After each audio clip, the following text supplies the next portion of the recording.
So hello my dear students, how are you all? I hope you all are fun and volley. Now I am coming back with taking this video. This is unit number 8 part 2, and we already made up part number 1 of this unit, same unit.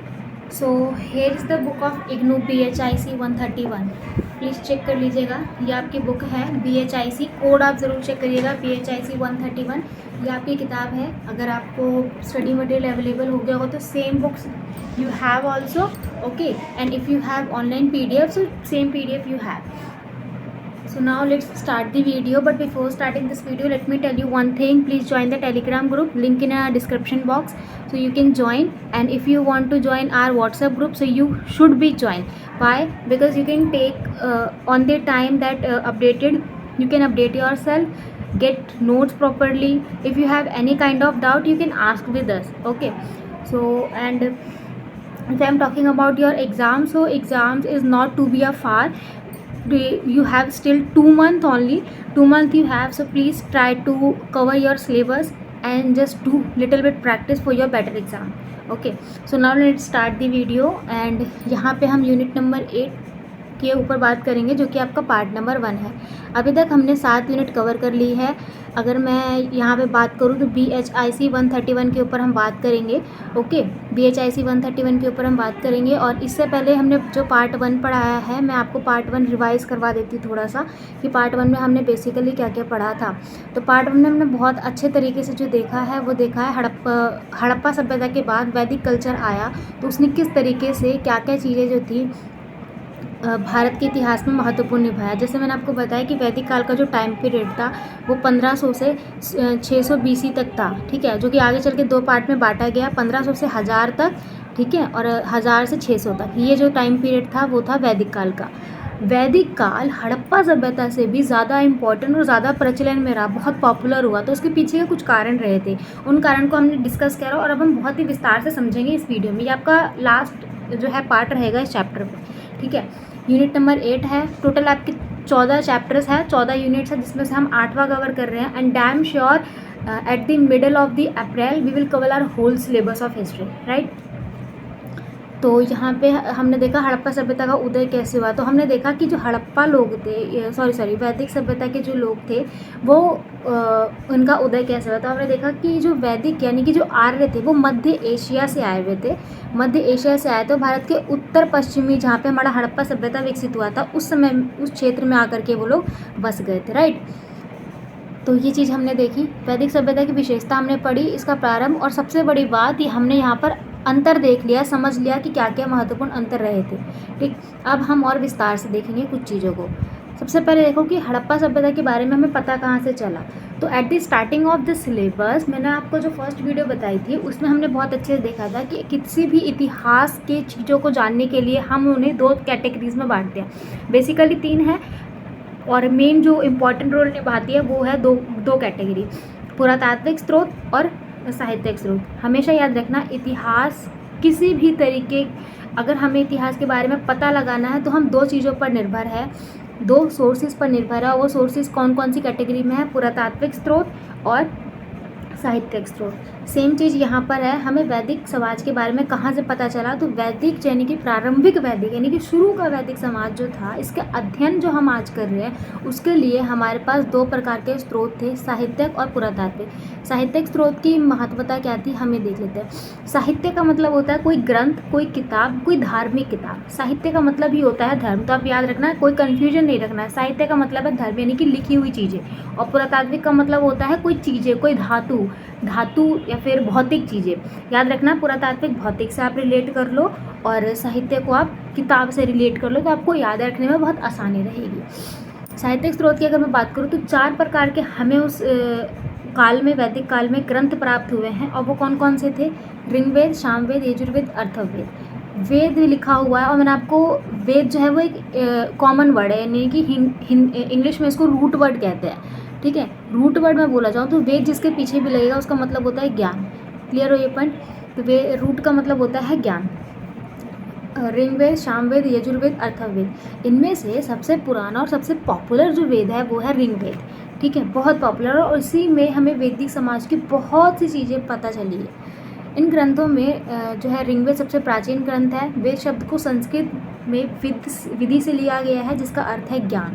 Clear है? आगे देखिए, हड़प्पा सभ्यता के पतन के बाद लगभग 2000 ईसा पूर्व से 1500 ईसा पूर्व के बीच आर्यों का भारत में आगमन हुआ जो मध्य एशिया से खानाबदोश पशुपालन और उनके उत्तर पश्चिमी भारत में बसना शुरू किया। ठीक है, ये पॉइंट आप लिख सकते हो। उसके बाद मैंने ये ऑलरेडी बता रखा है कि 1500 ईसा पूर्व तक ऐसे, हालांकि पुरातत्वविदों के बीच में कुछ कॉन्फ्लिक्ट है, कुछ टकराव है, वो सभी एक दूसरे पॉइंट से सहमत नहीं है, लेकिन कहते हैं कि भारत में जब आर्य आए तो वो मध्य एशिया की साइड से आए हुए थे। मध्य एशिया से आते हुए पहले उन्होंने उत्तर साइड में अपना पैर जमाया और फिर धीरे धीरे करके वो मध्य भारत तक पहुँचे। ये हम आगे देखेंगे। ठीक है, और तो यहाँ पर आप ये पॉइंट नोट करना कि आर्यों का आगमन भारत में हुआ जो कि मध्य एशिया, खानाबदोश पशुपालक थे, यानी कि पहले से ही पशुपालक थे। मेन बिजनेस जो था, मेन व्यवसाय जो था इनका पशुपालन था, और भारत के उत्तर पश्चिमी क्षेत्र में बसना शुरू हो गया। तो उत्तर पश्चिमी क्षेत्र यानी कि भारत का गुजरात, राजस्थान, पाकिस्तान, अफगानिस्तान, ठीक है, जहाँ पे हड़प्पा सभ्यता बहुत प्रचुर मात्रा में विकसित हुआ था। वैदिक काल की अर्थव्यवस्था को हम देखते हैं। यहाँ पे हम याद रखना, हम वैदिक काल के कुछ स्ट्रक्चर को बहुत अच्छे से कवर कर लेंगे। हमने स्रोत पढ़ लिए बहुत अच्छे से, वैदिक काल का आगमन पढ़ लिया, उसी तरीके से वैदिक काल की हम अर्थव्यवस्था अभी कवर कर रहे हैं। फिर हम वैदिक काल का समाज पढ़ेंगे, फिर हम धर्म पढ़ेंगे, और फिर एक लास्ट पॉइंट बचेगा जो कि निष्कर्ष रहेगा। सबका कंक्लूजन भी हम पढ़ेंगे। ठीक है, बहुत अच्छे से पढ़ेंगे। वैदिक काल की अर्थव्यवस्था। प्रारंभिक वैदिक काल में अर्थव्यवस्था और आजीविका के कुछ पहलू थे जो कि आज के आगमन को अपनाते हैं। आजीविका के सारे ही तथ्यों का वर्णन ऋग्वेद में बहुत ही विस्तार रूप से किया गया है। यहाँ पे क्लियर मैंने आपको बताया कि ऋग्वेद सबसे प्राचीन वेदों में आया हुआ है। ठीक है, और उसी में अधिकतर वैदिक काल की चीज़ों के बारे में लिखा हुआ है। वैदिक काल की अर्थव्यवस्था कृषि, पशुपालन, व्यापार पर आधारित है। ये पॉइंट आप नोट डाउन कर लो सिर्फ, ये पॉइंट इनफ है। ठीक है, वैदिक काल के बारे में हम पढ़ते हैं कि वैदिक काल में किन किन चीज़ों के बारे में पता चला। तो उनका मुख्य पेशा पशुपालन था, वो जानवरों को पालते थे, और जानवरों में अश्व, घोड़े हो गए, गाय हो गई, इनकी ज़्यादा प्रचुरता थी। हर घर में आपको अश्व और घोड़े दिखेंगे, और जिसके पास जितने ज़्यादा अश्व मतलब घोड़ा, जिसके पास जितने ज़्यादा अश्व और जितने ज़्यादा गाय होते थे उन्हें बहुत ही पावर माना जाता है। कहते थे कि उनके पास पैसा है, धन है। गायों को धन का प्रतीक माना जाता था। कृषि सीमित थी, लेकिन फिर भी वो लोग करते थे। कृषि के कम अवशेष मिले हैं, इसीलिए कहा गया कि कृषि शायद ही वहाँ पर वहाँ होती थी। ठीक है, जैसे जौ और इन सब की प्रचलन थी, क्योंकि कृषि के पीछे का पुरातत्वविदों में कृषि के पीछे की सहमति इसलिए नहीं है क्योंकि हड़प्पा सभ्यता में जो साक्ष्य मिले वहाँ पर कृषि होती थी, पर वैदिक समाज में नहीं होता था, क्योंकि दोनों की चीज़ें इंटरलिंक नहीं है। विनिमय प्रणाली जिसको हम बार्टर सिस्टम भी बोलते हैं, ये चलता था। यानी कि आप एक वस्तु के बदले दूसरी वस्तु दे रहे हो। पैसों का कोई विनिमय नहीं होता था कि अगर मैं आपसे कोई किताब दे रहा हूँ तो उसके बदले आप मुझे मुद्रा या फिर पैसे दो। वहाँ पे विनिमय होता था, एक सामान की जगह दूसरी सामान, और ज़्यादातर वो चीज़ जो होती थी वो अनाज वगैरह को लेकर के होती थी। ठीक है, उसके बाद आप देखोगे वैदिक काल के बाद आया उत्तर वैदिक टाइम पीरियड। तो उत्तर वैदिक में कृषि बहुत ही प्रचुर मात्रा में बढ़ी। ये उत्तर वैदिक का बता रही हूँ, ये मैंने एडवांस बताया। प्रारंभिक वैदिक काल में कृषि की कोई महत्वता, कोई कुछ भी नहीं था। कृषि प्रधान अर्थव्यवस्था विकसित हुई। लोहे के उपयोग में कृषि उत्पादन बढ़ा। पत्थर का भी प्रयोग बढ़ा, जिससे कुल्हाड़ी ये सब बनाने में प्रयोग होता था, जो कि आज के समय पर भी प्रचलन है। व्यापार बढ़ा, समुद्री व्यापार का विकास हुआ। ठीक है, ये भी आगे चल के बढ़ा।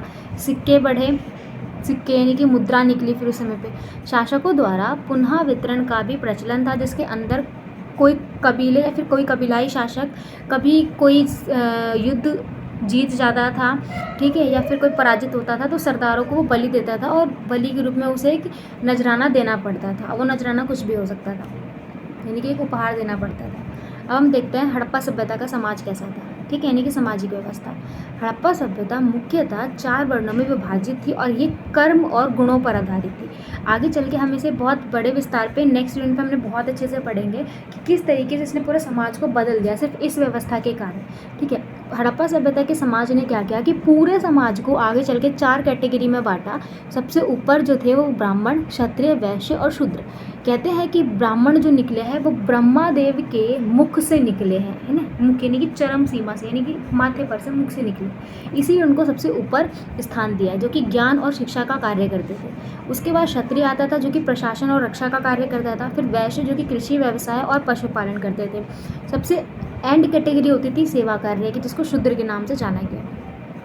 ऋण वैदिक काल में समाज अधिक स्वतंत्र और लचीला था, लेकिन उत्तर वैदिक काल में वर्ण व्यवस्था कठोर हो गई। महिलाओं को प्रारंभ में शिक्षा और धार्मिक कार्यों में भाग लेने का अधिकार था, लेकिन बाद में इनकी स्थिति धीरे धीरे करके और कमज़ोर हो गई। क्यों? क्योंकि यहाँ पे धर्म के आधार पर कर्मकांड बढ़ने लगा। ब्राह्मणों को प्राथमिकता मिली और ब्राह्मणों ने उन्हीं शक्तियों का उपयोग अपने वर्चस्व को बैठाने में किया जिसमें वहाँ पर महिलाओं को भी निचोड़ा गया ढंग से। ठीक है। सबसे बड़ी बात, वैदिक समाज पितृसत्तात्मक था। पॉइंट नोट आउट कर लो, ये वैदिक समाज क्या था? पितृसत्तात्मक, यानी कि वहाँ पे महिलाओं से ज़्यादा पुरुषों को महत्वता दी जाती थी। ठीक है, आज भी है।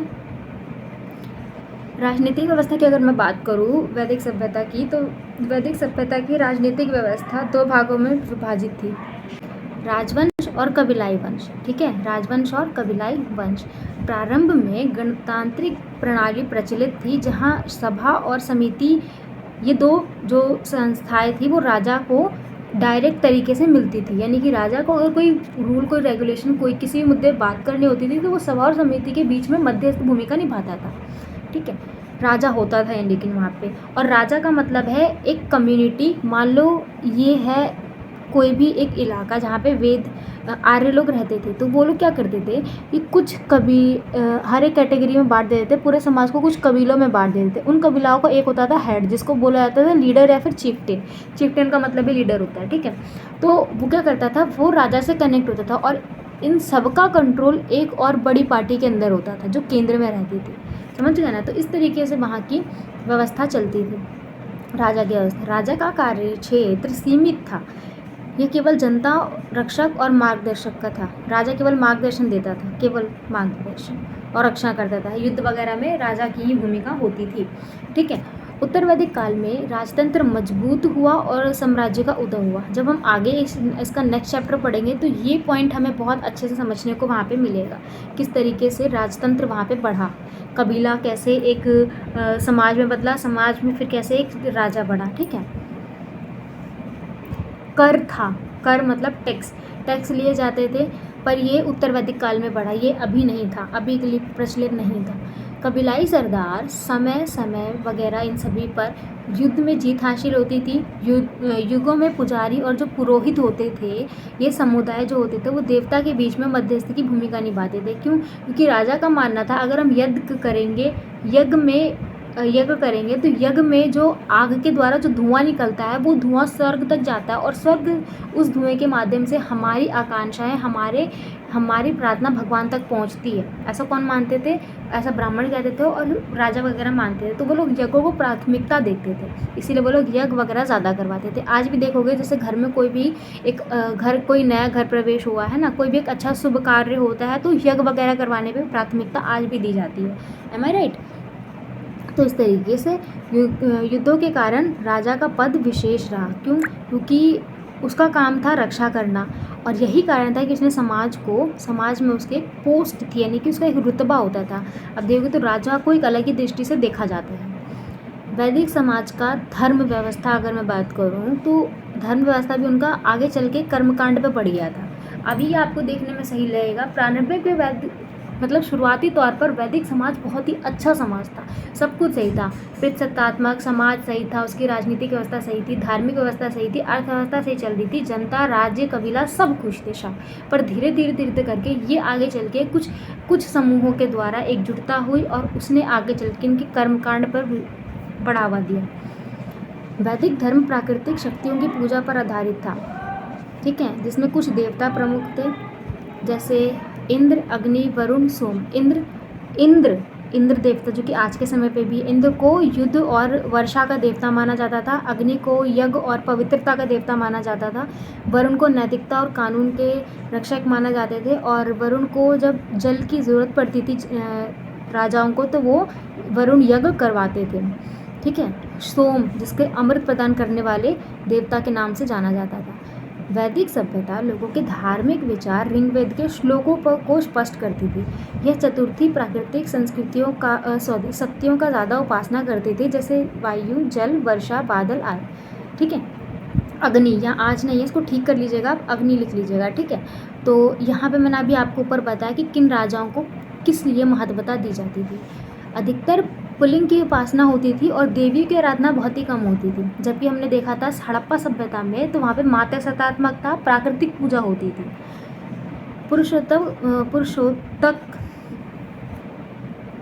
पुरुष प्रधान समाज को दर्शाता था। ठीक है, पुरुषोत्तक, और यह प्रारंभिक जीव था।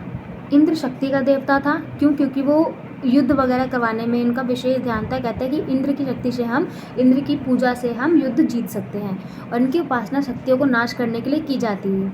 ये बादलों का देवता था और वर्षा करने के लिए भी इनका स्मरण किया जाता था। किनको? इंद्र को। तो इंद्र की पूजा बहुत ही बड़े लेवल पर मानी जाती थी। ठीक है।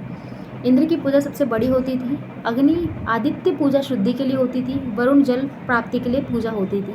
यज्ञ, मंत्रोच्चारण और हवन महत्वपूर्ण धार्मिक अनुष्ठान था। अनुष्ठान का मतलब होता है पूजा वगैरह। ठीक है। उत्तर वैदिक काल में ब्राह्मण, बाह्य, आत्मा, पुनर्जन्म, मोक्ष जैसे दार्शनिक विचार भी उस समय पे प्रचलित थे। यह मृत्यु का उस समय पे यम की पूजा होती थी मृत्यु के लिए यहाँ पर। ठीक है। यम भी उस समय पे प्रचलित थे। सोचो, जो समय ये सारी ही बातें आज भी एग्जिस्ट करती है, आज भी हमारे समाज में ये सारी चीज़ें चलती हैं, और ये सेम चीज़ वैदिक काल में थी, जो कि आज से कितने टाइम पुराने की बात है। यह प्रारंभिक वैदिक धर्म की विशेष महत्वता थी। वैदिक धर्म बलि दिया करता था, बलि भी लगाता था। इनका विश्वास था कि अगर हमें देवी की आराधना चाहिए तो हमें किसी की बलि देनी होगी, जिससे हमारी आस्था, जिससे हमारी प्रार्थना भगवान तक बहुत जल्दी पहुंचेगी। यज्ञ को निम्नलिखित कार्य में समर्पण किया गया, जैसे देवताओं की उपासना करने के लिए, कोई मनोरथ है आपकी, उसको पूरा करने के लिए बलि दिया जाता था। युद्धों में विजय के लिए भी बलि दी जाती थी। पुरुष, और यहाँ तक कि पुत्र प्राप्ति के लिए भी बलि दी जाती थी। ठीक है। तो ये आपका पूरा चैप्टर था। अब हम थोड़ा सा निष्कर्ष देख लेते हैं। निष्कर्ष बनाना मुझे इसलिए सही लगा ताकि आपको पता चले कि इस चैप्टर को पढ़ने के बाद हमने क्या क्या पॉइंट्स कंक्लूजन में निकाले। वैदिक सभ्यता, और हाँ, ये निष्कर्ष इंपॉर्टेंट इसलिए है ताकि ये आपको आंसर्स में भी लिखना है। जब आप अपना क्वेश्चंस प्रैक्टिस करोगे ना बच्चों, तो क्वेश्चन प्रैक्टिस में आपको पता है कि हम हर एक क्वेश्चन को 3 कैटेगरी में बांटते हैं। सबसे पहले आप इंट्रो देते हो, फिर उसकी बॉडी बनाते हो, फिर एंड में कंक्लूजन देते हो। कंक्लूजन इन दोनों ही पॉइंट से मिक्स होकर बनता है। ठीक है। हर एक क्वेश्चन को आपको इसी तरीके से अटैम्प्ट करना है। हालांकि चीज़ें हम आगे चल के डिस्कस करेंगे, डोंट वरी। तो वैदिक सभ्यता भारतीय इतिहास की आधारशिला थी। इस समाज में भारत की सामाजिक, धार्मिक, राजनीतिक और आर्थिक व्यवस्था को बहुत ही गहराई से प्रभावित किया गया। प्रारंभ में ये स्वतंत्र और लचीली सामाजिक संरचना थी, जो बाद में कठोर हो गई। जैसे मैंने आपको बताया कि शुरुआत में बहुत अच्छा दिखा, लेकिन धीरे धीरे कर्मकांड बढ़ा और ये बहुत प्रचुर मात्रा में कठोर बनता गया। राजनीतिक व्यवस्था छोटे छोटे जनपदों से साम्राज्य का विकसित हुई। अर्थव्यवस्था कृषि और व्यापार पर केंद्रित थी। ये भी देखा हमने। धार्मिक मान्यताएं आगे चल के हिंदू धर्म का स्वरूप ली, और यहीं से सनातन धर्म की उत्पत्ति हुई। इसीलिए हमारे सनातन धर्म में सारे शब्द आज भी मिलते हैं। वैदिक सभ्यता ने भारतीय समाज को एक मजबूत संस्कृति और दार्शनिक आधार दिया, जो आज भी हमारी परंपराओं और विचारों में जीवित है। तो ये था आपका यूनिट नंबर 8। अब हम यूनिट नंबर 9 कवर करेंगे। होप से ये वीडियो आपके लिए बहुत ज़्यादा हेल्पफुल रही होगी। प्लीज़ चैनल को मेक श्योर आप सब्सक्राइब ज़रूर करिएगा। ठीक, ओके। डोंट यहाँ पे आप लोग वीडियो को शेयर ज़रूर करिएगा अपने स्टूडेंट के लिए, अपने स्टूडेंट अपने फ्रेंड्स के साथ। और दूसरी बड़ी बात कि ये वीडियो आपके लिए हेल्पफुल रही हो तो मेक श्योर आप सब्सक्राइब और शेयर ज़रूर करें। अगर आपके पास कोई भी डाउट है और किन सब्जेक्ट्स के आपको वीडियोस चाहिए, अगर और भी कोई सब्जेक्ट है जिसमें आपको डिफ़िकल्टीज़ हो रही है, तो आप मुझे टेलीग्राम पे मैसेज कर सकते हैं। कोई भी क्वेश्चन आपके पास ऐसा है जिसमें अभी तक हमने, जैसे कोई टेस्ट वगैरह टेस्ट सीरीज़ आपके पास आई हुई है कॉलेज की तरफ से और आपके पास उनका कोई आंसर नहीं है। मेरे पास 1-2 बच्चे हैं जिनके टेक्स्ट बीच में चलते रहते हैं टेस्ट, और उनके पास कोई आंसर्स नहीं होते, तो आपको टेलीग्राम पे मैसेज करना है। हम डैम श्योर उसके आंसर्स आपको पहले ही प्रोवाइड करवा देंगे, ताकि आप अपने टेस्ट को बहुत अच्छे से कर पाओ। डजंट मैटर कि आपके सिलेबस अभी तक हमने कवर किया है या नहीं किया है। ठीक है। बाकी मिलते हैं नेक्स्ट वीडियो में। Thanks to being and thanks for watching and love you all.